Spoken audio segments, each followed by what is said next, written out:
Welcome in the latest episode of that SEC podcast brought to you by Twisted Tea and My Bookie. I'm your host, Michael Bratton. I go by SEC Mike on Twitter.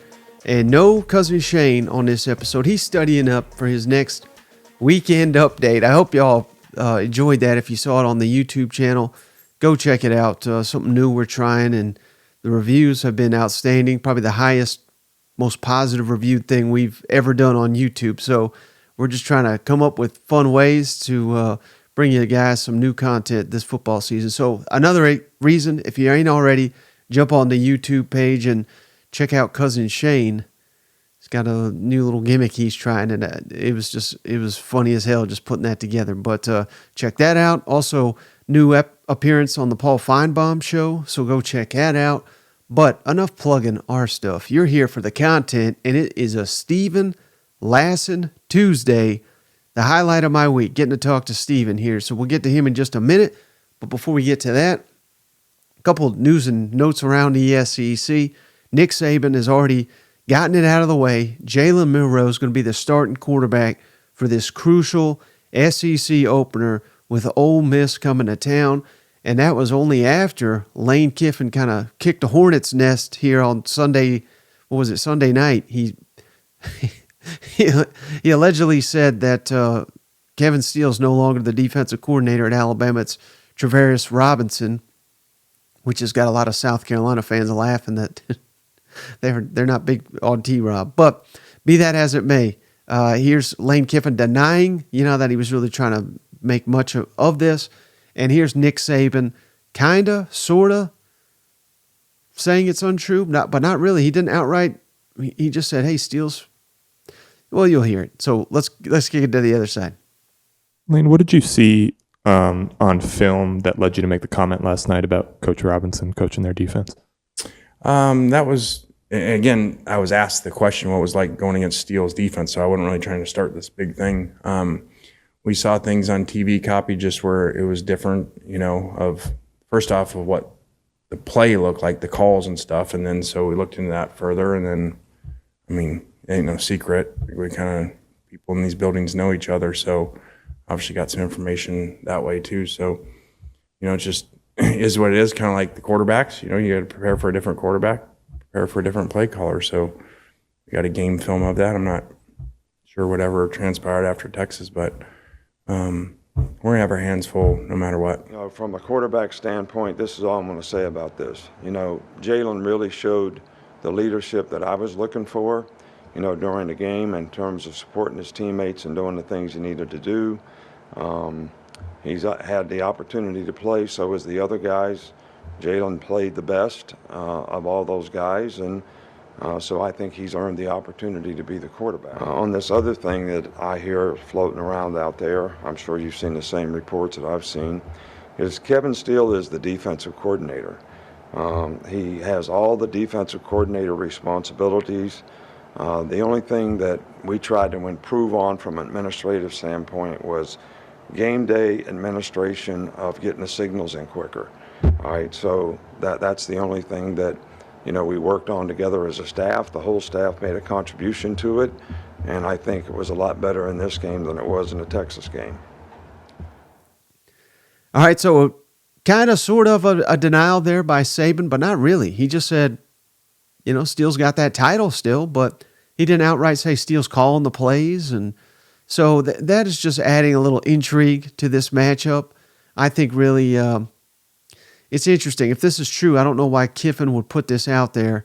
I think that's something you'd keep in your back pocket. But worst case scenario, he knew that was going to be something that Nick Saban and company were going to have to be dealing with all week long, was the headache of this getting out there. If it is true, even if it's not, something they have to deal with. So Lane Kiffin playing chess, not checkers. Maybe it'll finally help him win a big game here in Oxford.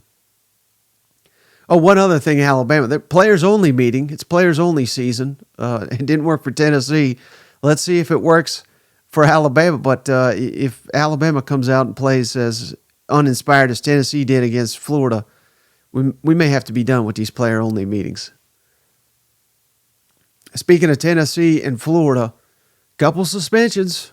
The SEC announced here on Monday 3 Florida Gators and only 1 Vol but it's for some non-conference cupcakes here for the following game. 3 Florida players: offensive lineman Damian George, offensive lineman Micah Mazuka, and tight end Dante Zanders, as well as Tennessee defensive lineman Omar Norman Lott, all suspended for the upcoming week. Tennessee's playing UTSA. Florida's playing Charlotte. Let me double check if they're. I don't think they're out for the entire game. Any of those guys.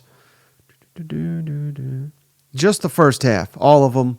Omar Lott, Tennessee out for the first half, and all those Gators out for the first half against Charlotte. So not even a full game suspension, but that was from that damn brouhaha at the end of the game. Something to.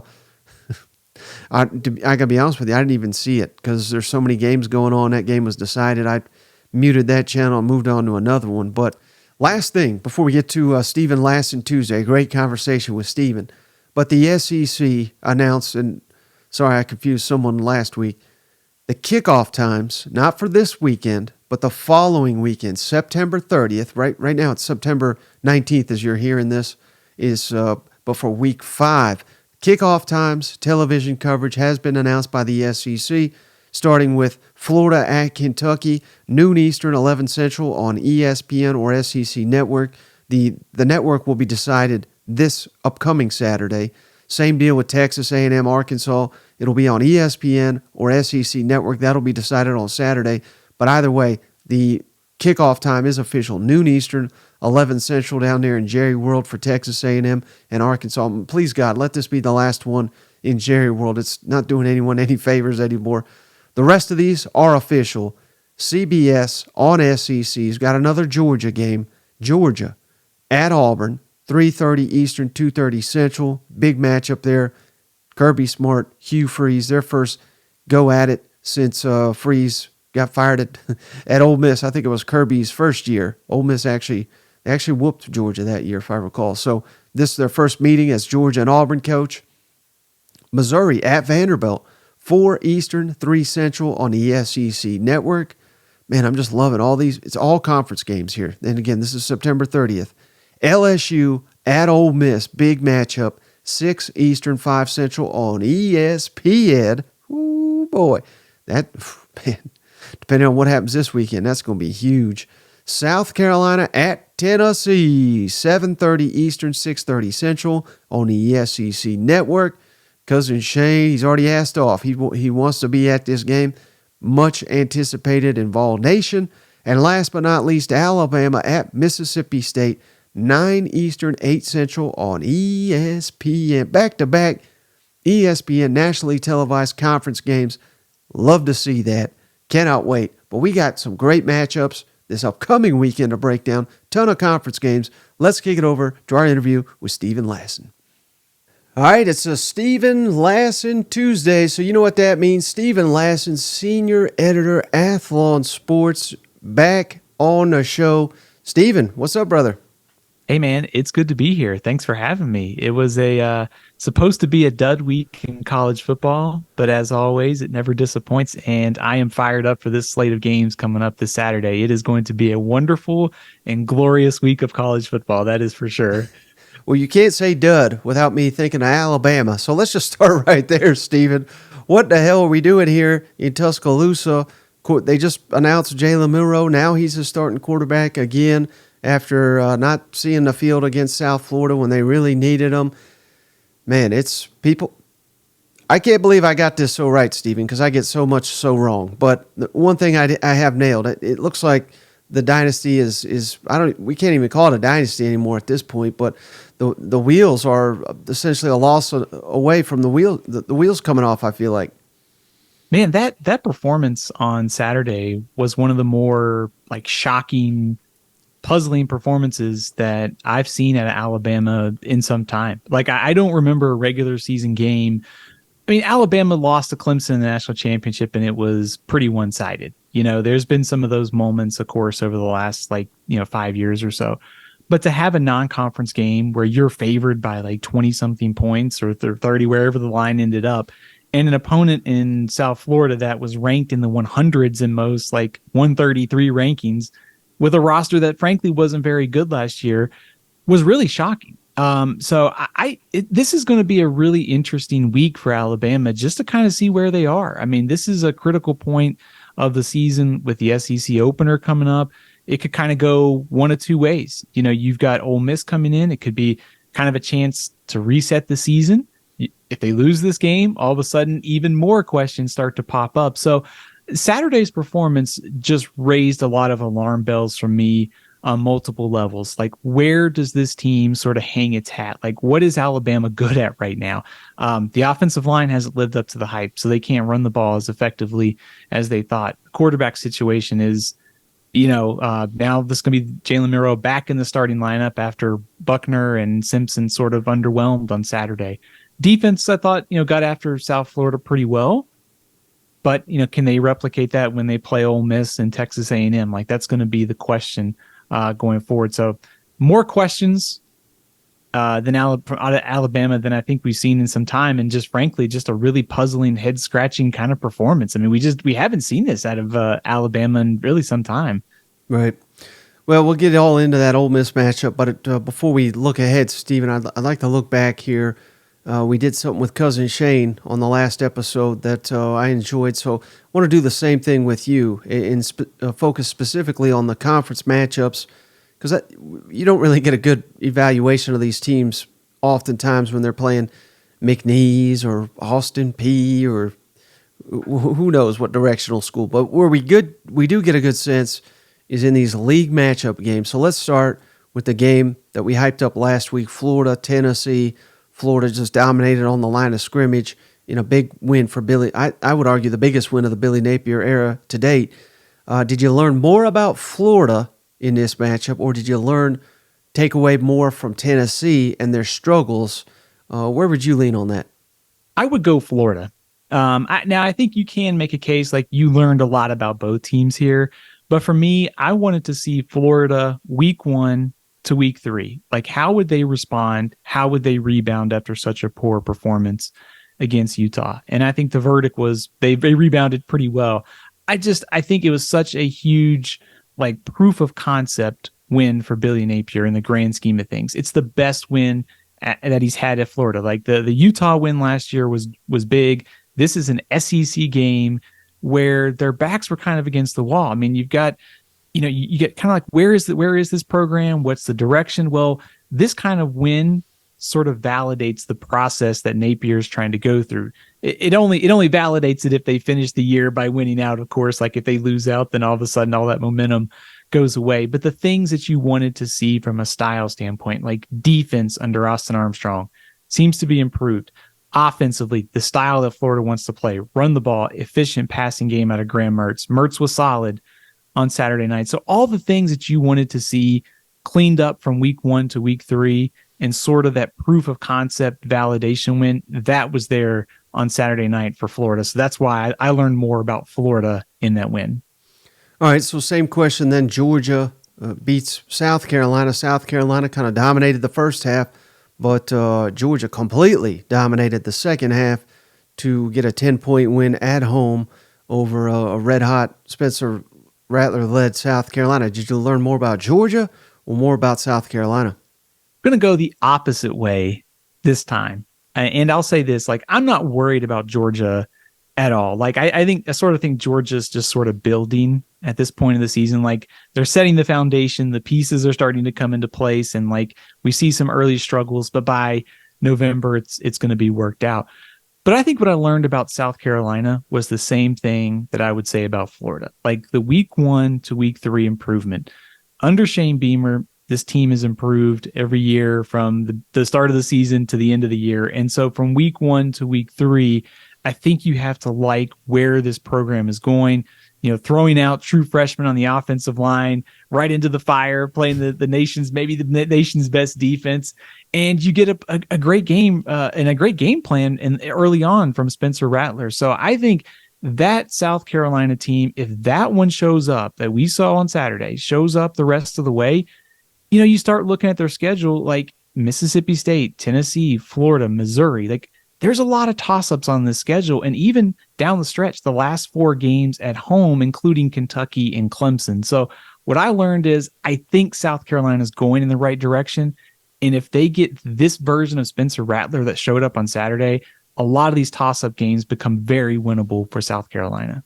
Yeah, and I'm glad you said that because I think it's further validation that Spencer Rattler is playing better at the quarterback position than any SEC quarterback. I know Jackson Dart's, red hot. Jaden Daniels, SEC Player of the Week. Maybe some others you could pick from. But just after 3 games, would you put Rattler as maybe the most proven quarterback in the SEC? I think so. I think it's really close. Like Jackson Dart's been really, I think off the radar nationally, but that game against Tulane with the way that Ole Miss was not able to run the ball and it was sort of on his shoulders after, and just the whole offseason like intrigue for me with Ole Miss and the quarterback battle, like he's really taken a step forward. But, you look at what Spencer Rattler has done so far this year, and I think the case for him would be he didn't have a chance against North Carolina. Like the North Carolina defense was just after him from the opening snap. He hung in there. He had a solid performance that night. He goes on the road, maybe against the nation's best defense, and gives them a chance to have a 14-3 lead at halftime, have a chance to win the game. And oh, by the way, his best receiver got hurt early on in the game. So I think to me, like we wanted to see Spencer Rattler kind of pick up where he left off from last year.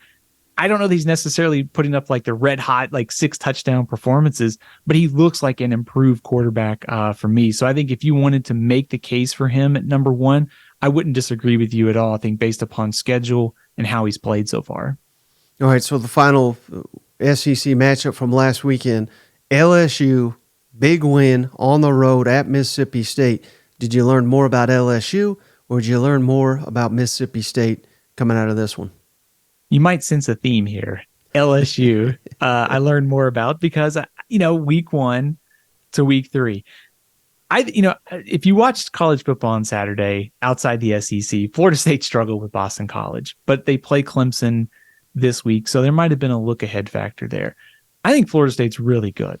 Like, I think Florida State, regardless of what happens this week against Clemson, they probably going to end up being a top 10 team at the end of the year. So LSU had a pretty poor second half against the nation's top 10 team. I wanted to see how they responded. I think they checked off all the boxes. Jaden Daniels was great. Malik Neighbors was great. I guess the shoulder wasn't too big of a problem considering the way he played after that injury. But we saw the way that the defense played too, just with the front just getting after Mississippi State's offensive line. Will Rogers had no time to throw it all. Like everything I wanted to see from LSU, they checked off those boxes. So I think dominance on the road in SEC play counts a lot for me in this scenario. So I learned a lot about LSU rebounding and continuing the theme of this team getting better under Brian Kelly as the season progresses for the second year in a row. Now, one game we really wanted to hit on, Stephen, and not a conference game. It used to be, and in some ways it kind of felt like a little bit like one, just I guess with the history and everything. But Missouri getting the biggest win of the Eli Drinkwitz era over Kansas State. Wild game, back and forth. Took a 61-yard field goal, SEC record by Harrison Mevis to win the game. We owe Brady Cook an apology, I think, Stephen, because yeah, I know you were not that harsh on him, but I've questioned whether he's the man for the job. But he had one hell of a performance, and they don't win that game without Brady Cook. Absolutely. So I'm glad you asked me about this because I do think we owe Brady Cook and Missouri maybe a little bit of an apology. And if it's not an apology, it's the tip of the cap. Because that game, first of all, I think Missouri, the crowd, the home environment was awesome for a non-conference game against a regional rival. The atmosphere was awesome. So I think credit to Missouri's fans for showing up on Saturday and making a difference. But also I think in a clutch game like that, where you needed like 1 or 2 plays was going to decide it. Like Brady Cook and the big passes to Luther Burden. There were some other big plays in the passing game. He ran for a touchdown. Like he outplayed Will Howard, who I think coming into the game, probably most people would have said was the better quarterback. He outplayed him. So I think credit to Brady Cook for kind of being doubted, showing up on Saturday and delivering a clutch win for Missouri. And then in the big scheme, I think for Missouri, the thing here is we've talked like, can they get over the hump? that's the kind of win that can put them there, because their schedule sets up now to where you could realistically be 5-0 going into the LSU game. And with the East being as toss-up-y, if that's a word, as maybe we think it is, if Brady Cook continues to play like he did on Saturday and take a step forward, like if you're Missouri, like all of a sudden, Cousin Shane might be looking right on that that prediction this preseason. And we have to mention too Luther Burden. I mean, credit to him for living up to the potential. And he could have made the easy decision, Stephen. He could have went to Georgia. He could have went to, I think Ohio State was the other one that was involved. I mean, it's the two big ones, that virtually all these receivers and 5-stars go to. Stayed home, year 2. And again, I realized, they weren't playing Georgia or anything. But they were playing a ranked number 15 Kansas State. And I don't know about you, Stephen, but anytime Luther Burden touched the ball, he looked like worlds better than anybody on the field. I think he's certainly coming onto his own, and he's well on his way to being an All-American. Absolutely. I think you said it best there. Like, there are players that when you see them catch the ball or that's handed to them on like a handoff, like you stop, like you're watching it. Like I've got, like on Saturday, I've got a couple TVs, and like anytime I seen the ball go into Luther Burden, I had to stop what I was doing and watch. Like he's that kind of player that he's just on a different level than everybody else. Like he's one of those guys who can take a 3-yard run and turn it into a 60-yard touchdown, because he's either able to shake away a defender, to be elusive, to get downfield, pass the defensive back, and catch a long touchdown. So for me, he's one of the most, I think, exciting players in the country. And if you were looking for that year 1 to year 2 jump by a receiver, he's clearly on that path to be an All-SEC and All-American this year. Well, Stephen, I've enjoyed our conversations talking, the West stock, and now even the East, I think, like you said, is up for grabby a little bit, if only if Georgia kind of disappoints. So let's focus on the West for a second here. But last week, I don't want to call you out, but you said, hey, Alabama's still the team to beat. And hell, they have not even lost a conference game, so maybe you're sticking with that. But where are we at now after seeing them struggle against South Florida, seeing LSU dominate, seeing Texas A&M? Again, they don't have a conference loss. They don't have a conference win either, but Texas A&M offense looks legit. And Ole Miss, we got to throw Ole Miss in there as well. Where do you currently see the SEC West race kind of racking up in terms of the contenders? I think the beauty of this conversation is, like you said, like we're just getting started in SEC play. And the beauty of this is we can have this conversation every week. And thankfully I can change my opinion, because that's what I'm doing right now.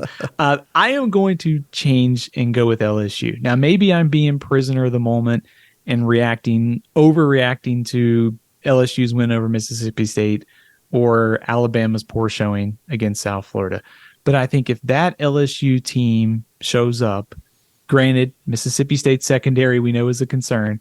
If Jaden Daniels and that offense show up every week with a defensive front that's getting after teams like they are to sort of protect that secondary, I think this team is going to be hard to beat. You look at their schedule, they do have to go to Ole Miss. They get A&M at home. They have to go to Alabama. Alabama, to me, looks more vulnerable than they ever have been in the last couple years. So I think just having a difference maker at quarterback, I know this deep defensive front is going to be pretty dominant week in and week out. I like LSU at the top right now. Mm-hmm. Who's a next tier of contenders, at least right now? I grouped the next 3 teams in a kind of a tier. I think the winner of Alabama Ole Miss is second right now. If you ask me to predict, I would probably lean Alabama slightly on Saturday. But of course it's early in the week and a lot could change between now and an official prediction time. So I think pencil that team in second. And then I think after that, I've got Texas A&M. Like I don't have many questions about Texas A&M from an offensive like firepower standpoint. I think once they get Evan Stewart back and they get the receivers that are banged up, Connor Wigman, I think a lot of trust in him, the way that he's developed so far this season. They're going to score points. My question with this team is going to be, is the defense that showed up against Miami the same defense that we're going to see in SEC play? And also, I think you're going to need a little bit of balance too on offense. I want to see that offensive line and running game continue to improve, or kind of see where it is within the SEC. So I think A&M is within striking distance, but to me, that Ole Miss and Alabama loom large for figuring out who might be the biggest contender to LSU. Well, Stephen, I can hear the War Eagle fans screaming into their podcast machine right now because you didn't even mention Auburn, and I'll just save everybody the narrative, Stephen. If Auburn goes into Texas A&M, and I realize they're an underdog, but if they beat A&M, the story's going to be Jimbo can't get it done, fire Jimbo. We'll just completely overlook Auburn, even though they'd be 4-0. What would it take for Auburn to enter that conversation for Stephen Lassan? First of all, I think you hit on something that's key, like the storyline of coaching for Saturday. If Auburn goes on the road and wins in College Station, and this is a series it seems like the road team like typically does pretty well in, how alarming is that going to be for A&M? Because you're going to be talking about like, hey, Hugh Freeze just came in here. He brought in a transfer quarterback. He's reloaded at receiver and on defense, and they're already higher than us in the top 25. Like, that would be alarming to me if I was Texas A&M. I've got Auburn in the kind of their own tier right now, because I kind of want to, like, they have 3 wins. The best team that they played was Cal. And it was one of the uglier games that we've seen this year. So I don't know how much we read into UMass and Samford, but I think if you're just looking at direction, like, to me, Auburn's clearly going in the right direction. But this Saturday, I think, will tell us a lot more about just where this team is. Now, how about the SEC East, Stephen? I assume everybody's still got Georgia as a team to beat, and deservedly so, especially after Tennessee looked so awful in the swamp last weekend. But if Georgia continues to, maybe not quite play up to their standard, and they got a lot of guys banged up, what if Carson Beck is a fraud? He's not, but let's just say in these big time games, who is a team that you got your eye, or teams that you got your eye on, that is most likely to shock the world and steal it from the Georgia Bulldogs out of the East? Would I be crazy to still be on the Tennessee bandwagon here? I thought you were going to say Florida, which I wouldn't blame you for at this point in time. But no, I mean, that's the crazy thing, Stephen. They still host Georgia. Whatever that's worth, I don't know. But I mean, they clearly they probably have to win out. And they got some incredibly tough games, Tennessee does. But no, I mean, I think logically, I think that's the team. Unless Kentucky turns it on, unless Mizzou picks up a ton of momentum. That's not crazy. I'm about ready to sell all my stock in Tennessee, but the fact that you're still high on them gives me hope. As I always remind myself, some performances are never as bad, and they're never as good as they look. And a lot can change week to week. Like, it's amazing in college football how different some of these teams are from week to week. I mean, look, Florida State's a great example. I mean, they look like the number 1 team in the country by beating LSU, and then they look like they're the number 20 team, and they just struggle to beat Boston College. So, I mean, who the heck knows? I think, to answer your question, I think the intrigue for me is like 2 through 6 in the SEC East feels very wide open right now. And I don't think there's going to be a ton of separation in the final standings. Like, I think you're going to get a lot of like 5-3, 4-4 here. Like, I think it's going to be pretty tight overall. I think the optimism for me with Tennessee is, like, Joe Milton, I don't think is the problem for Tennessee. I think it's the offensive line. I think, you start looking at some of the other teams, like, we don't really know what to make of Kentucky yet. There's some reason to be optimistic. Missouri got the big win on Saturday. Florida's got to kind of prove it again after the win over Tennessee. So, there's just so many unknowns for this team that maybe I'm just defaulting to, I thought Tennessee was the better team coming into this year. I think Heupel will get this offense on track. like some of the things we've seen defensively at times this year, except for Saturday night on Tennessee. So maybe I'm just regressing to my preseason prediction here, but I'll go with the Volunteers still second until proven otherwise. Oh, I know cousin Shane certainly appreciates that vote of confidence. So, all right, let's look ahead, Stephen, to the games upcoming this weekend. And in my mind, the game of the week is Ole Miss at Alabama, even though Alabama struggled. And I like to poke the bear there, so to speak. But it's SEC on CBS. This is a game that's going to teach us a lot about Ole Miss. Lane Kiffin seemingly can't win the big one. Now that's oftentimes a narrative for a coach who just hasn't had that opportunity yet. So, he's got a lot on the line here, as does Alabama. Because again, if they lose this game, I think the wheels fall off because they're going to face about 3 or 4 tougher games, I think, than Ole Miss at home this early in the season. But they cast off Pete Golding, get his ass out of here. Well, he's back. You can't lose to this guy. And again, I've made this point. Aside from Junkins, I don't think there's a player on Ole Miss roster that Alabama would take over one of their own. Even, I'm sure they had opportunity to recruit Jackson Dart. They decided not to. So, thoughts on this one, Stephen? Ole Miss at Alabama, and just all the intrigue going into this matchup.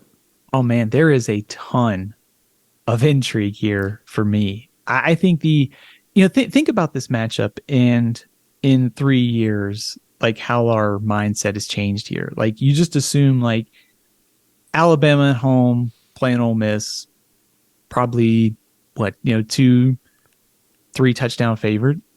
And we're sitting here going, it's only a touchdown now. Like Ole Miss has looked better this year at times than Alabama has. Now I know the schedule, Alabama had Texas, but there's way more intrigue and doubt for me about who wins on Saturday in a game like this than we've seen because of Alabama's struggles this year. Also, there's the whole like Lane Kiffin, Pete Golding storyline. Like Lane Kiffin wants them all. I know he really wanted that A&M game last year. I bet he really, really, really wants this one on Saturday. And of course, like you mentioned, Pete Golding. I think the question for me in this matchup is going to be like, if you're Alabama, like, can you lean on something here? Like, can you challenge Ole Miss in the trenches? Like, you got to get the running game going. Milroe is going to be in a quarterback. I suspect that we'll see a lot more quarterback runs this week from him. And on the Ole Miss sideline, to me, the narrative is going to be Alabama's going to be able to probably contain the running game because of the way they've stopped the run this year and the way that they were getting after South Florida last week. So it's going to be on Jackson Dart. And I think he's proven this year he is capable of making the throws to win the game. So for me, I want to see Jackson Dart in a high-pressure environment, potentially getting back some guys who've been out to at receiver and tight end, which I think is important. And in this environment, Jackson Dart stepping up, or does Alabama sort of hold serve and remind us that, hey, yeah, we're not there yet, but we still got a lot of talent in the program. I think there's a lot of interesting storylines going into this game.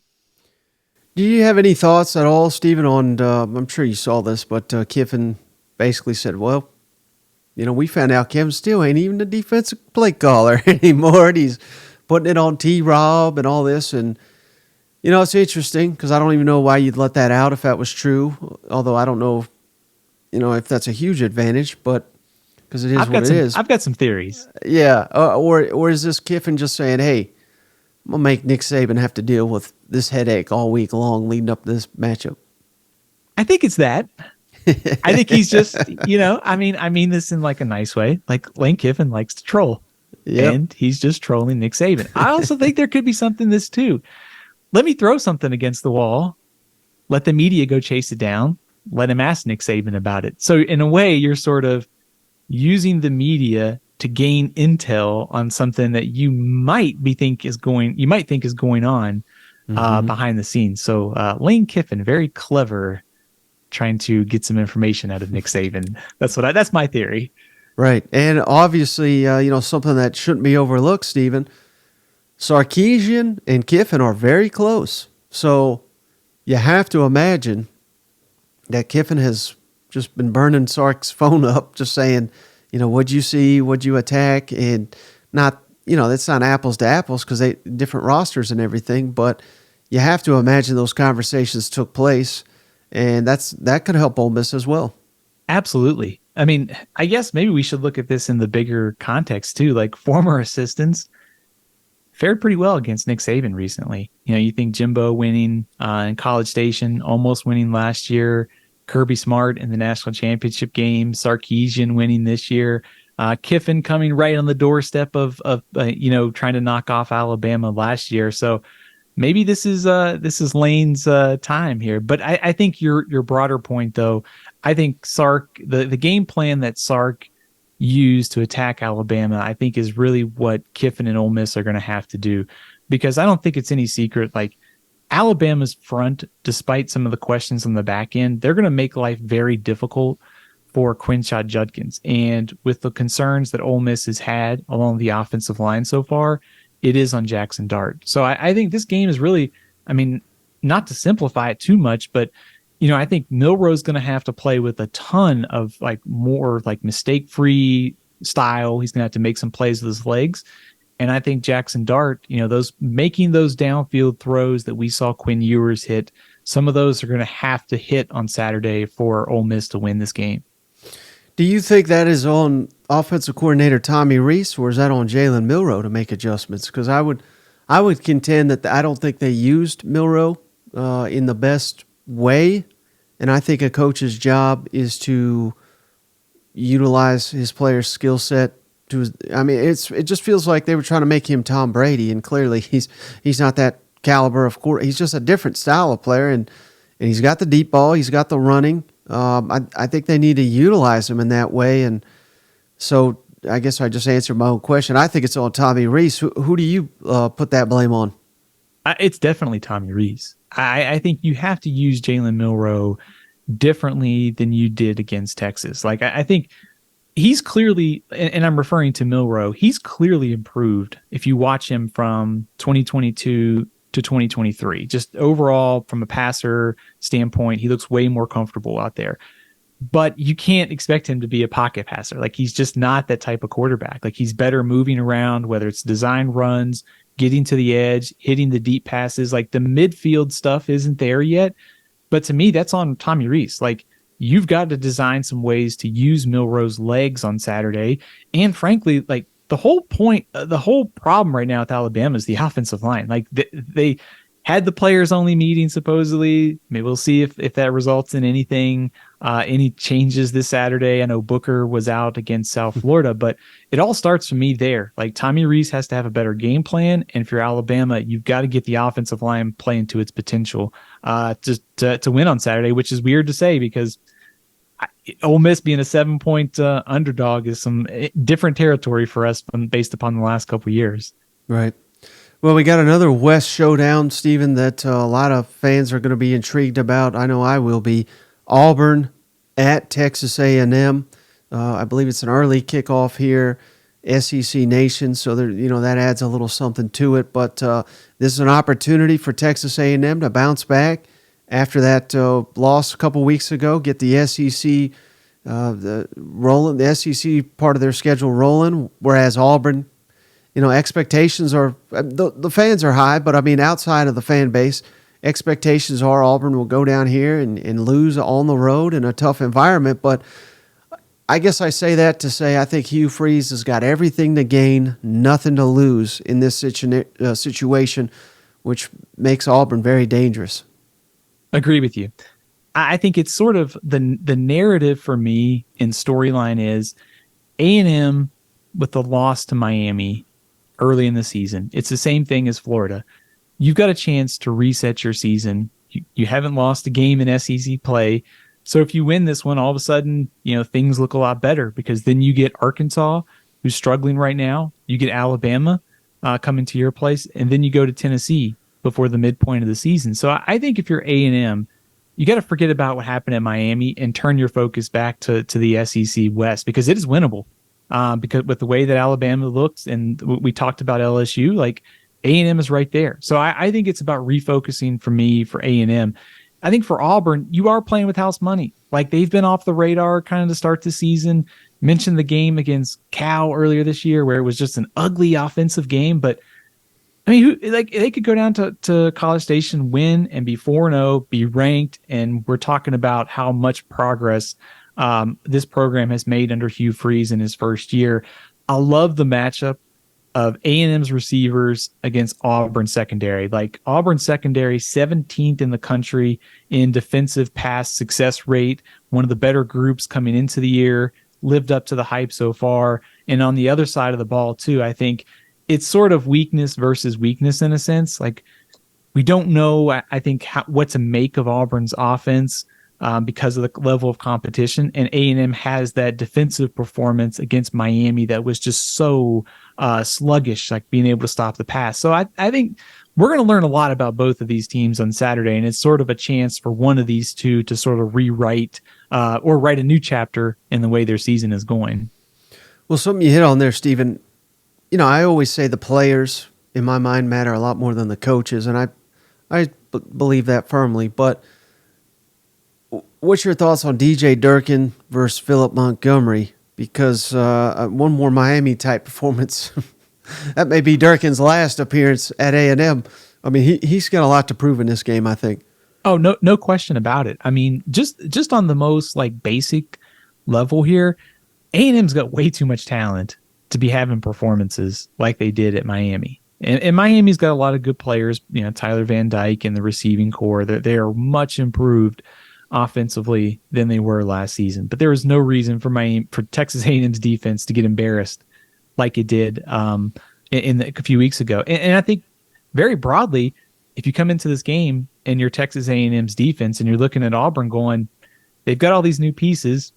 We don't know how good their offensive line or their quarterback situation is. If they come in here and put up 38, 40 points in a victory, and if you're A&M, you start to get a little bit worried, especially if you're DJ Durkin. And you know, looking ahead, it only gets tougher. I mean, you got to play KJ Jefferson. We'll see about Alabama. You got to play Tennessee's high-powered offense. So no question about it. I think Philip Montgomery and Hugh Freeze here, using Peyton Thorne, using Robbie Ashford, ought to see some opportunities. Now, if you're A&M, the counter would be, hey, our defensive line, the dudes take over here. Like the dudes up front for Texas A&M just take over, and they probably push around Auburn's offensive line, which came into the season with some questions. And I think we still don't know how good this group is through 3 games. Well, and you may have mentioned it. If you did, I apologize. I maybe just didn't hear it. But when we were talking best quarterbacks in the SEC, I'm not ready to put Connor Wigman there yet, but he looks like he's getting close. So they got that in their back pocket as well. And if this is, God forbid, a shootout, which it shouldn't be for Durkin's sake, but if it is, I've got a lot more confidence in A&M's quarterback and his weapons than Auburn and their weapons right now. Are you right there with me? Agree with you. Yeah, if it's a high-scoring game, give me Connor Wigman, give me Evan Stewart, Aniyah Smith, and the weapons for Texas A&M. And I think it's, by all counts, it sounds like A&M is going to be at full strength at receiver for this one. So I think if you're DJ Durkin, you're not hoping for a high-scoring game, but if it does, you got a ton more confidence in your guy at quarterback and Connor Wigman than Auburn right now. Let's take a little break from the show to let you know we're presented by MyBookie. Head on over to mybookie.ag today, and don't forget to use that promo code THATSEC, that's THATSEC, over at MyBookie, and they're willing to give you an instant 50% initial deposit bonus up to $1,000 today. You sign up for a new account at mybookie.ag today. This is the number one way to help this podcast stay independent. Please help support the podcast. Take advantage of this offer. And you can just throw $50 in there, $100, whatever you got.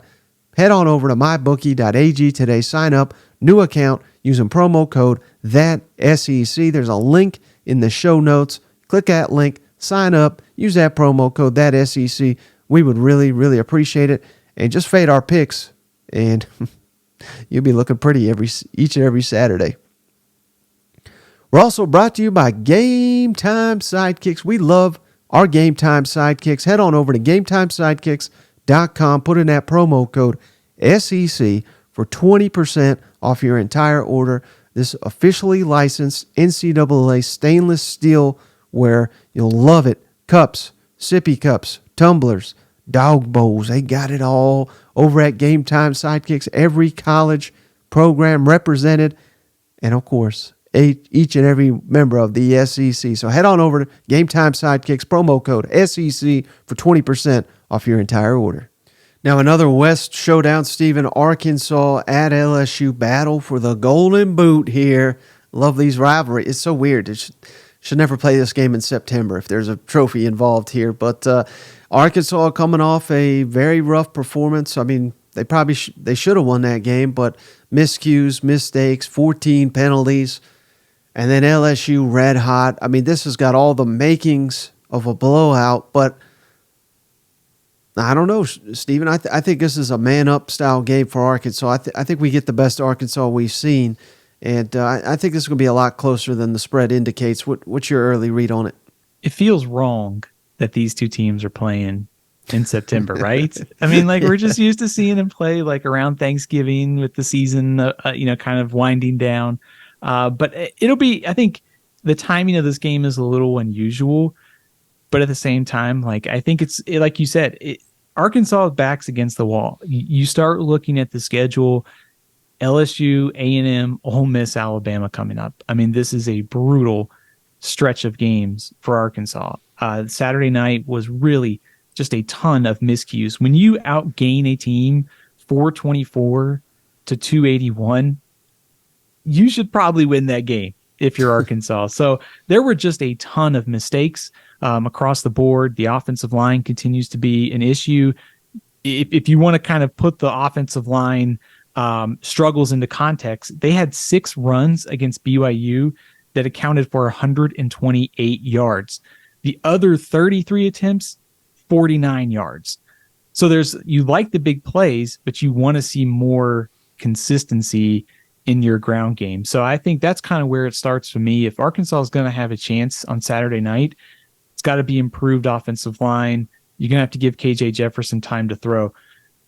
LSU is red hot. I still think that the fact that this is a rivalry game and the fact that Arkansas probably ought to be embarrassed about the way that game turned out, I think we're going to get a very focused Arkansas team on Saturday night. Mm-hmm. Yeah, and I mean, Sam Pittman, he needs this one, I think, badly to kind of, not that he's lost all sport or anything, but just kind of calm any of that. Man, it's just a tough spot to be in. Whereas LSU, I think, we're throwing them up now as a well, hell, I already did. So, but as an SEC West contender, they've got to prove that. I don't want to say fluke because there's no, you don't win on this in this league on the road like they did last week and call it a fluke. That's the wrong word. But consistency, that is something that was lacking last season. We need to see that this season if LSU is going to be a legitimate contender for the SEC. I think even the playoff, but we've got to see it in games like this. Otherwise, the doubters, they're going to have a lot of ammo if Arkansas wins, or even I think if Arkansas keeps this game close. I think Arkansas is going to be, focused on Saturday night. And I think backs against the wall, I think a little bit of desperation. They're hungry. They're probably going to come in, and especially with it being a rivalry game, they're probably going to give LSU their best shot. But also, I think what you said there is kind of what's intriguing to me about LSU here. They get Ole Miss and Missouri on the road after this game. So that consistency, if they take care of business on Saturday night where they're they're over a 2-touchdown favorite, and they go on the road and handle Ole Miss and Missouri, all of a sudden sort of the narrative on LSU changes a lot. Like that Saturday's performance against Mississippi State was really impressive, but you got to have that week-to-week consistency in order to start climbing back up the rankings. So they're going to get Arkansas, like LSU is going to get Arkansas's best shot. If they come out and play like they did against Mississippi State and they take care of business, I think all of a sudden, like sort of that national narrative is going to start to change. And we're going to be talking about, hey, LSU's creeping back closer to the top 10. And then we'll see what happens in Tuscaloosa. And that might tell us a lot about where the SEC West stands after this Saturday. Yeah, and I mean, we still got a long way to go, but this could be the best showdown of. I know it's always kind of silly when we say like showdown of quarterbacks because they're not playing against each other; they're playing against the defenses, obviously. But KJ and Jaden Daniels going head to head. I mean that to me is must see television right there. Oh, no question about it. I mean, you posed the question earlier, like, who is the best quarterback in the SEC? And I'm going through the list of quarterbacks and I'm thinking, yeah, I would probably vote Spencer Rattler, but I could also make a case for Jackson Dart. Jaden Daniels has been good. Connor Wigman. But let's not forget about KJ Jefferson. Like, he, despite all of Arkansas's problems this season, like, maybe that you could critique a few things about how he's played here or there, but new receiving core, new offensive coordinator, offensive line that struggled, like he hasn't been the problem for Arkansas. So I think in a game like this, Jefferson has to deliver. And I think anytime when I think about like Jefferson needs to deliver in the clutch, like I think that's one of the reasons that gives me some optimism that this game will be closer maybe than the spread is just KJ Jefferson is capable of keeping Arkansas in this game. And they're going to need him to have a chance to win on Saturday.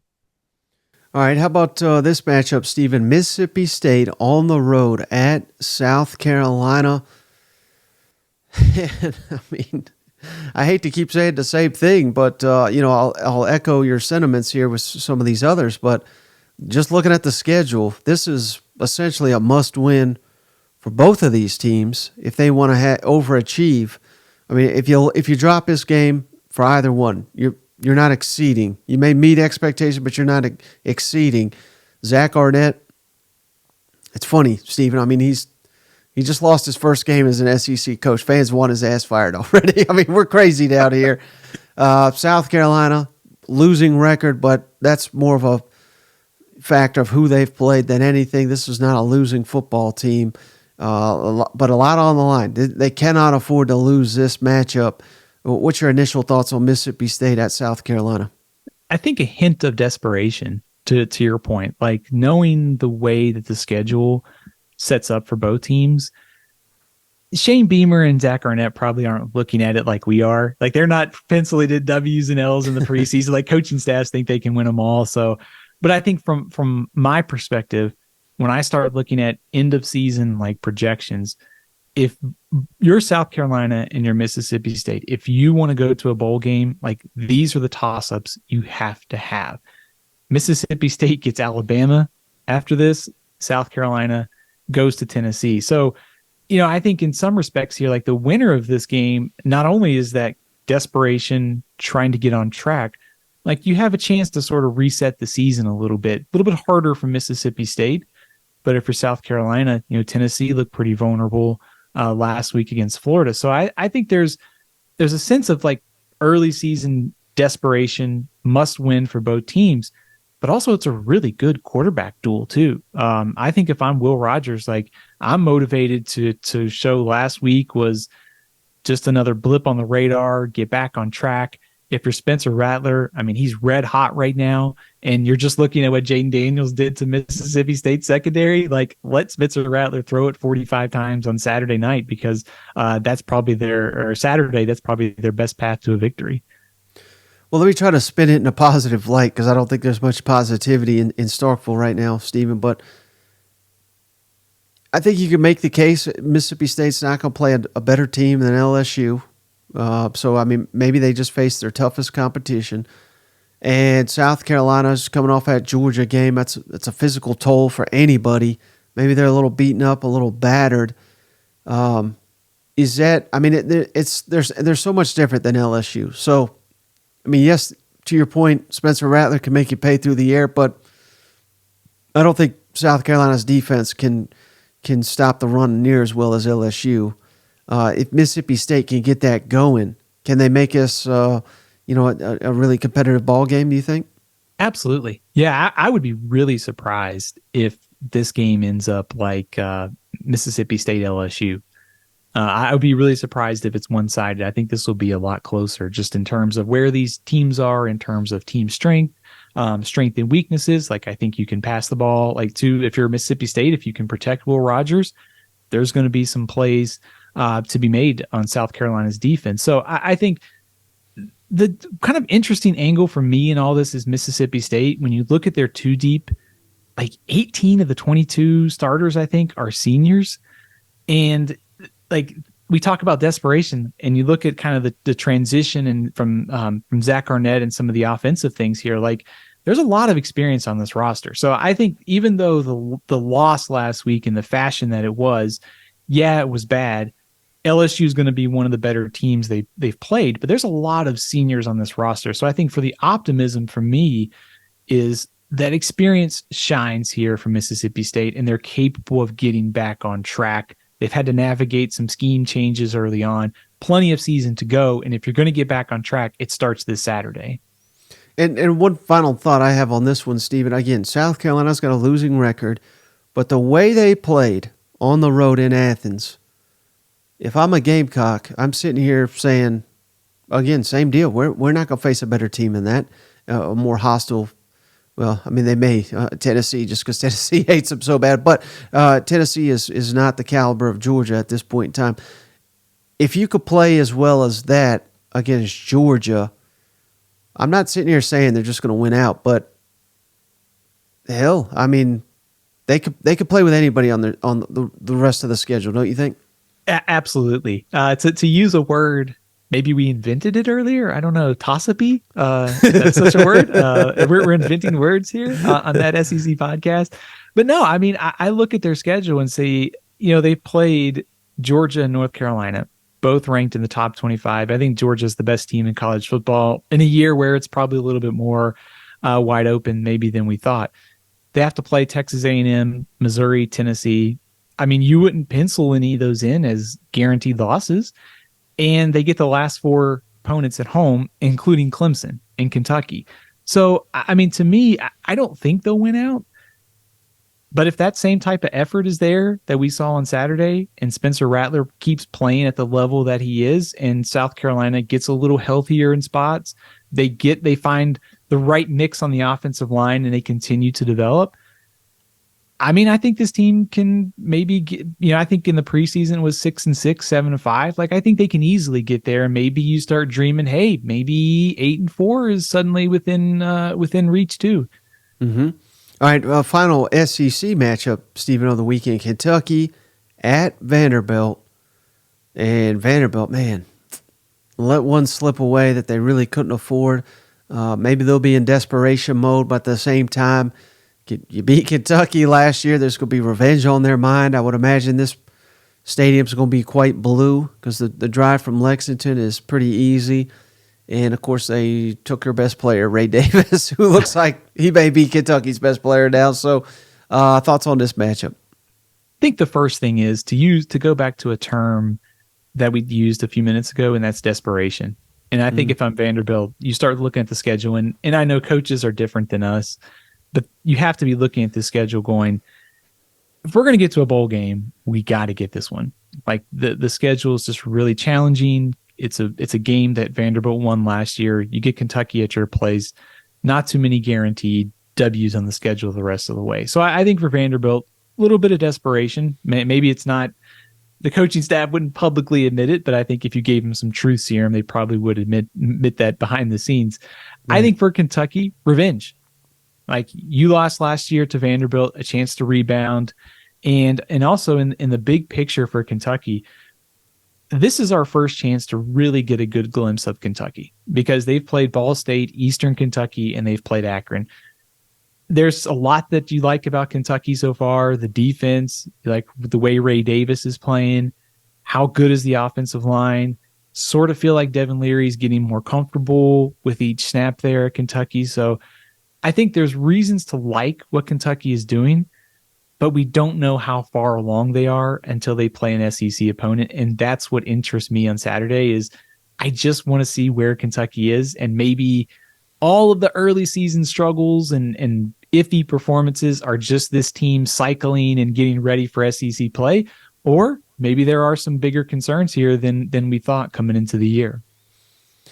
Yeah, and playing so many cupcakes, Stephen, that's not necessarily going to prepare you for what's to come. Now, Vanderbilt, maybe they can't challenge you, and it's kind of silly to compare these two, but like Tennessee going on the road to Florida last week, again, that's not quite the same as playing at Vanderbilt Stadium or anything, but that exposed Tennessee, and with all the miscues, and I mean, Kentucky, they feel like they're right there. There's a penalty here, there's a drop here, there's a bad snap here, and it kind of shutters an entire drive. And they're still winning. They're winning big too. Does that give you confidence in Kentucky can realize that potential, or are you a little nervous that we're over a quarter into the season, and we're still wondering what Kentucky is? Probably a little bit of both. Like, I know that's a bad answer, but when I've watched Kentucky's first 3 games, I see a lot of reason for optimism. And I go back to watching Devin Leary at NC State when he was healthy, and just to see how effective he was at NC State, how good he was. Kentucky in a East race where it is wide open after Georgia, and we're trying to figure out like who could be that team. Like we talked about how much we like Spencer Rattler and Brady Cook. Devin Leary could get hot too. I mean, the Kentucky receiving core, the trio of receivers is, it's up there in terms of just national SEC ranking. Offensive line for me, I think, is still the biggest concern. I think you have to like what you're getting out of Ray Davis. The big plays out of the offense, they've been there. I think you'd like to see maybe a little bit more down consistency. And I rarely worry about a Stoops led defense there at Kentucky. So I think a bit of a mixed bag so far, but maybe the best way to look at this is it's the same thing with Georgia. Like, each week you're sort of you're moving up the stairs into SEC play, and you get a chance against Vanderbilt, the worst team in the SEC, to take a step forward. Then you get Florida. Like, your challenges are increasing, and maybe Kentucky's just ramping the intensity and the focus level that they need to win an SEC play. So this will tell us a lot, though, about where this team is. Mm-hmm. And then we got a couple interesting non-conference matchups, Stephen. Memphis at Missouri. Showdown of undefeateds here. Missouri riding high in St. Louis. But this Memphis team, they got to be careful.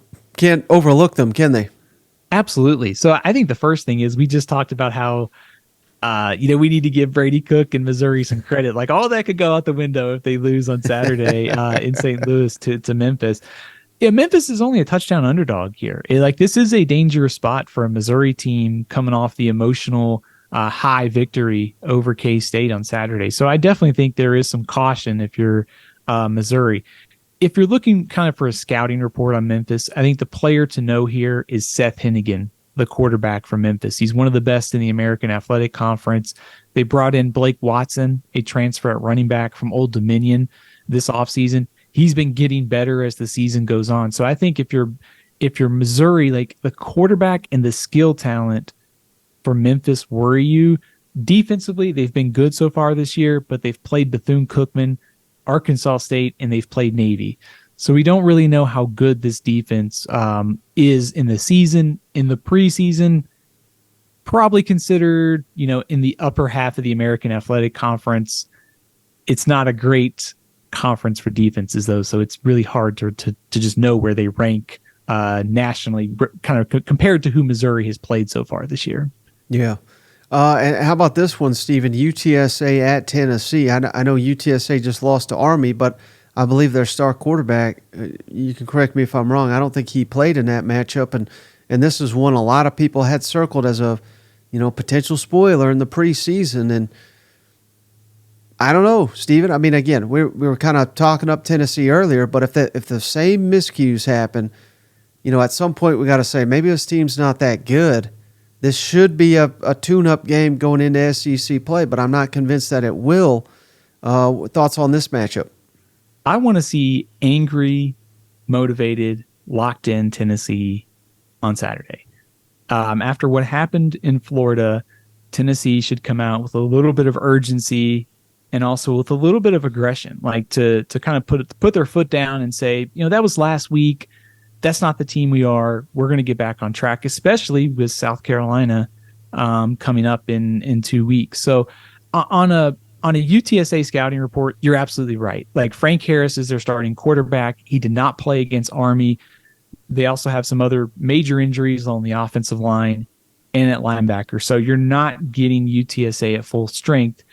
They do have some players that could give Tennessee some trouble. The backup quarterback is Eddie Lee Marburger, and he had a good game against Army. He threw for 239 yards and 3 touchdowns. He's on the all-name team, by the way. He's capable of hurting teams downfield. They've got some good talent at receiver and running back, but how does their offensive line hold up with some injuries? How does their defense hold up being banged up too? Army was able to throw the ball downfield on them. And when Army is hitting some passes downfield, there ought to be some opportunities here for Tennessee. So I think maybe if you're a Tennessee fan, the best way to look at this is it's not the UTSA team that I think some people thought could give them trouble in the preseason. And if it's close on Saturday, that would be a little worrisome for me if I'm Tennessee. So rate it from a scale of 1 to 10, Stephen. 1, no concern at all. 10 being highly concerned. What's the 1 out of 10 rating that this is a 4-quarter game, UTSA at Tennessee? Probably like a 5. I think UTSA still has enough in the program to make this a close game. I think it may be one of those situations where Tennessee sort of is always ahead, but maybe they just put it away in the fourth quarter. That rating changes if Frank Harris for UTSA plays. That rating would go up because he is, if he's healthy, the type of quarterback that can give Tennessee's defense a lot of trouble moving around in the pocket with some of the runs that he can do, and also the ability to hit downfield too. Mm-hmm. All right, how about UAB at Georgia, Stephen? The Fighting Trent Dilfers, I believe. How can you give us a scouting report on them? Yeah, that's right. It is Trent Dilfer. The Trent Dilfer-led UAB Blazers started off the season with a great win.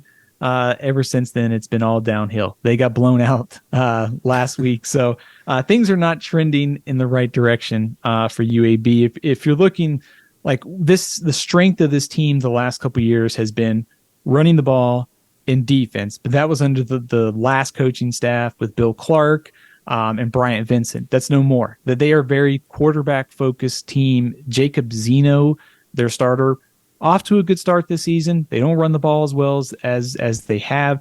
They don't play defense as well as they were either. So on paper, I don't think Georgia will have to sweat too much. And there's probably an opportunity here for Kirby and the coordinators to play a lot of guys and to keep some of the guys who are banged up off the field and healing for SEC play. Yeah, leave it to Georgia. We'll get back into conference play, nationally televised, CBS, and then back to this trash, and then back to CBS next week. Yeah. But we got to hide them this week. I mean, hey, great scheduling to get this game before you go play Auburn next week. All right, how about Charlotte at Florida? What can you tell us about Charlotte? Speaking of interesting coaches, if you don't know about Charlotte's coach, Biff Podge, he was a hedge fund manager who is a successful high school coach. He coached in an off-field role at Michigan and is now the head coach at Charlotte. If that isn't interesting enough, he wears shorts and a cutoff shirt in games. So he's the main event here because Charlotte is 1-2 through the first 3 weeks of the season.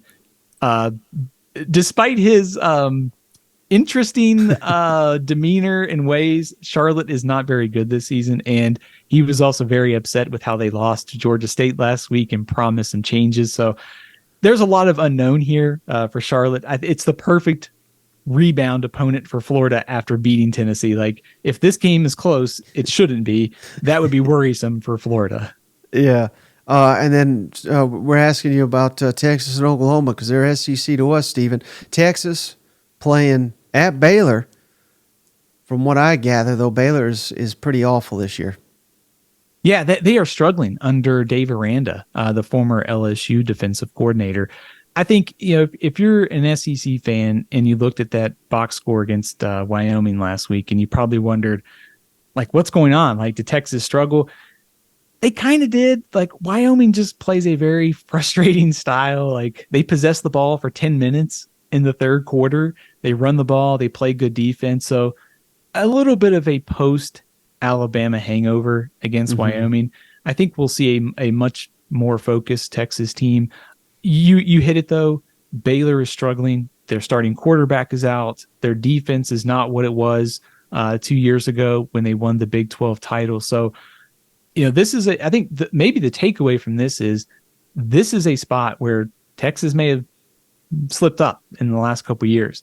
Like, if this is a different Texas team, and I think we think it is, they should be able to go on the road and take care of business. And, they shouldn't need a fourth quarter comeback to beat Baylor. Mm-hmm. And how about Oklahoma, Cincinnati, Stephen, where I realize that Oklahoma's not played an impressive schedule either, but my God, they're just jumping on these teams. It's like they got 30 points at the end of the first quarter, it seems like. So they're high flying. Will they be tested at all against Cincinnati? I think you hit on something there that I think is like really important. Like, a lot of these games, when you're playing opponents that you're heavily favored in, dominance. And that's what Oklahoma has done for the most part. Like, the game against SMU was close, but SMU is one of the better group of 5 teams in the country, I guess ACC starting next year too. So I think this will give us a little bit of a better idea about one area on Oklahoma's team. Dylan Gabriel has been red hot. He torched Tulsa last week. They're starting to get some different playmakers involved at receiver, which was one of my questions coming into the year. But when you've played Tulsa and you've played Arkansas State, it's probably not the best kind of gauge to see where your offensive line is. And that's one of the areas that Oklahoma, from a progression standpoint, I want to see this year. Cincinnati can test them because this Cincinnati front is one of the better ones in the Big 12. So if they go out and dominate that front on Saturday, that is a very good sign for Oklahoma. So that's what I want to see in terms of just team strength. Cincinnati, Emory Jones, old SEC friend, starting at Cincinnati. They beat Pittsburgh 2 weeks ago, lost to Miami of Ohio last Saturday. So they've been up and down. I think we know the strengths of Emory Jones. So if Oklahoma can kind of keep him in the pocket, force him to be a pocket passer, the Sooners should keep rolling on Saturday. All right, Stephen, any other closing thoughts on this weekend in the SEC before we let you go? I'm just excited for the games this weekend, man. The whole nation, six or seven top 25 matchups. So, it's like the perfect Saturday if you're a college football fan to just find the seat on the couch at 11 a.m. Central and not leave until I guess the Hawaii game finishes at 2 or 3 a.m. in the morning.